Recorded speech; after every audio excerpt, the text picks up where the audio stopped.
Hi art students, it's me Mrs. Staffke.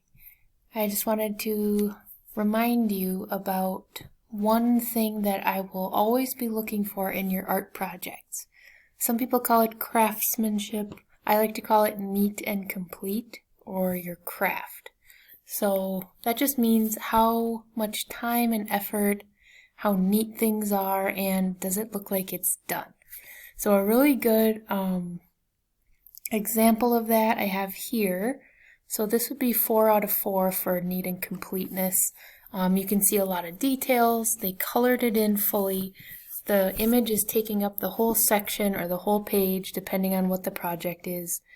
And it's neat. There's no scribbling, okay? Then we've got 3 and 2, and then 1 at the very bottom is the opposite of a 4.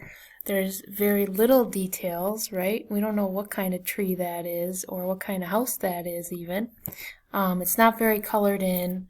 Or if you don't have stuff to color with right now, you can use your pencil for shading, right? Or your pen or whatever you have. Give it some values, give it some details. That could also count as being colored in. And then also there's big blank spaces on the page where we could use some more information.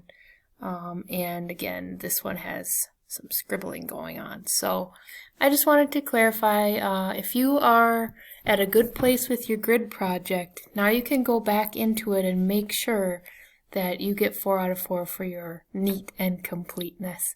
The biggest piece of advice before I let you go, how to get better at art and also how to get a good grade on this neat and complete is take your time. All right? 9 out of 10 people, they go way too fast and then they're not happy with how their art looks and they say, I'm bad at art. But that's not really it. It's really you were too fast at art.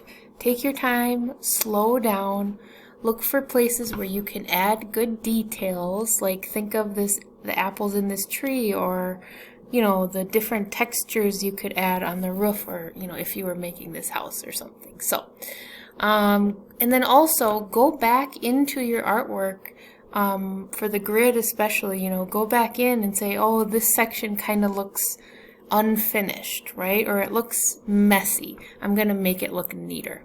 So those are some tips on how to make your artwork look even more amazing. Take some time with it. Have fun, relax, put on some music, and make some art. Okay, bye.